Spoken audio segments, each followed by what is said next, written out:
Alors, dans la démo aujourd'hui, on va essayer de donner encore plus de réalisme aux aplats.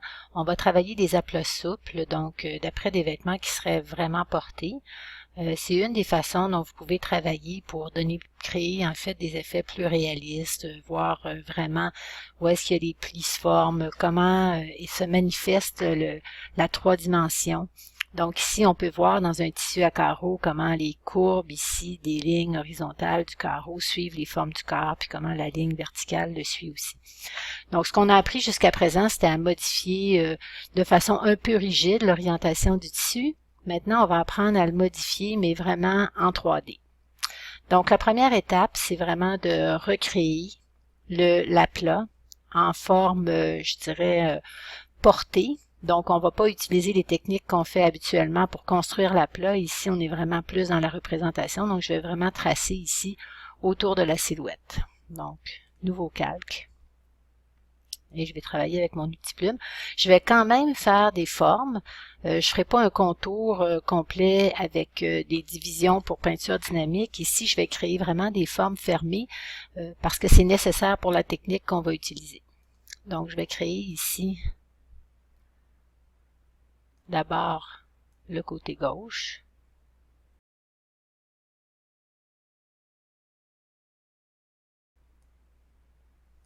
Puis CTRL-Z.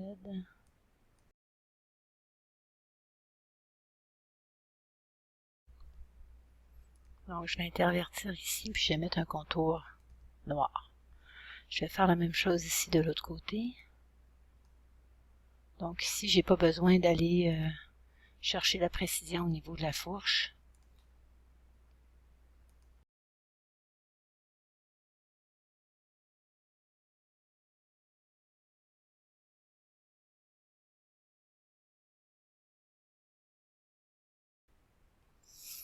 Et pour terminer, je vais faire la bande de taille.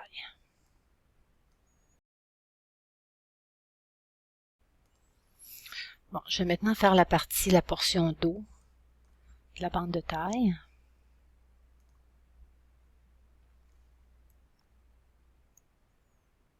Donc, comme c'est une vue un peu en 3D, je vais arrondir ici cette partie-là. Donc, maintenant, je vais dans mes calques, je vais venir arranger tout ça. Donc, la portion dos va derrière. Cette portion-là va aller derrière aussi. Et je replace un petit peu dans l'ordre ici mes éléments. Bon. Alors, si j'enlève ici mon image, je peux voir ce qui compose principalement. Là, il y a des petites corrections ici que je vais faire parce que ça manque de précision. Pour faire ça, je vais utiliser l'outil crayon plutôt que d'utiliser l'outil plume. Donc, je sélectionne ma pièce avec l'outil crayon. Je vais créer ici légèrement des plis. Puis je vais aller corriger ici les courbes qui sont moins intéressantes ici. Comme ça. Puis ici, je vais aller corriger aussi l'arrondi de ces pièces-là. Donc, toujours avec l'outil crayon.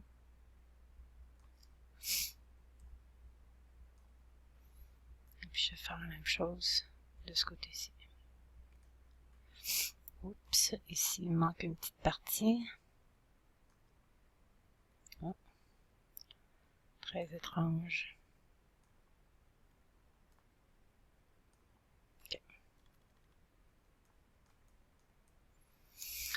OK, donc une fois que ça c'est fait, je vais maintenant aller chercher le motif de remplissage à l'intérieur. Donc, si je voulais conserver exactement le même motif, il faudrait que j'aille recréer en fait ces carreaux-là.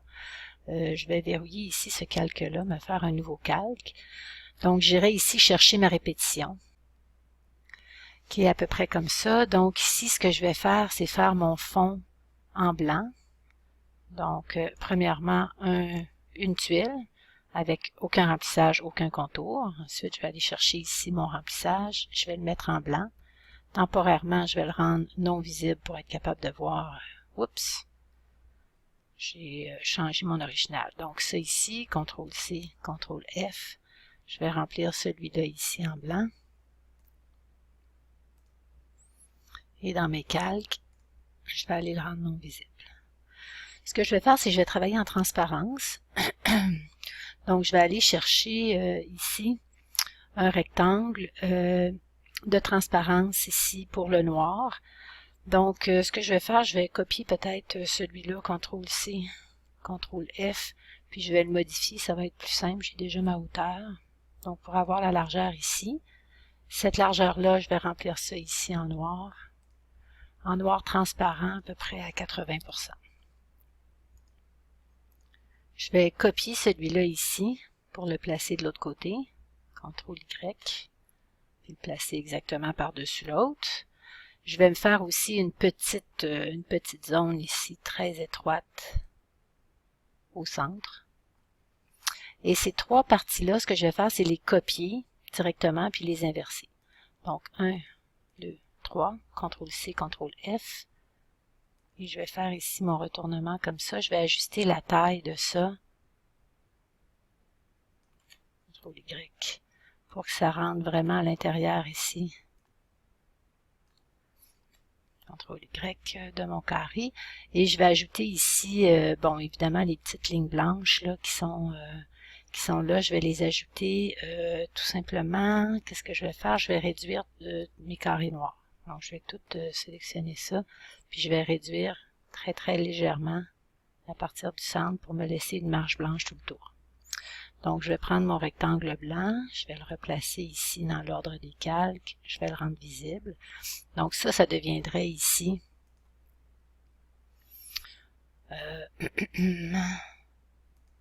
ceux-là ici horizontal, je vais les allonger un petit peu pour qu'ils passent quand même par-dessus.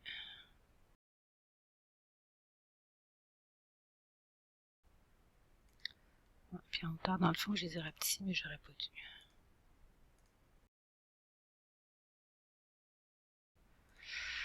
Alors, je sélectionne, oups, CTRL-Z, je vais verrouiller ici la silhouette, je sélectionne tout ça, j'entre ça ici, dans mon nuancier. Maintenant, pour pouvoir faire mon remplissage, je vais devoir venir me créer des zones de tissu, des masses rectangulaires dans lesquelles mon tissu va être appliqué, puis ensuite, je vais venir insérer ça à l'intérieur de ma forme pour pouvoir le bouger dans un deuxième temps. Donc, je vais me tracer ici un rectangle, qui est légèrement plus grand, à peu près de la grandeur de la forme de mon pantalon. Je vais réduire un petit peu ici, un petit peu comme ça, et je vais venir remplir ici avec mon motif de remplissage. Je vais enlever la couleur contour.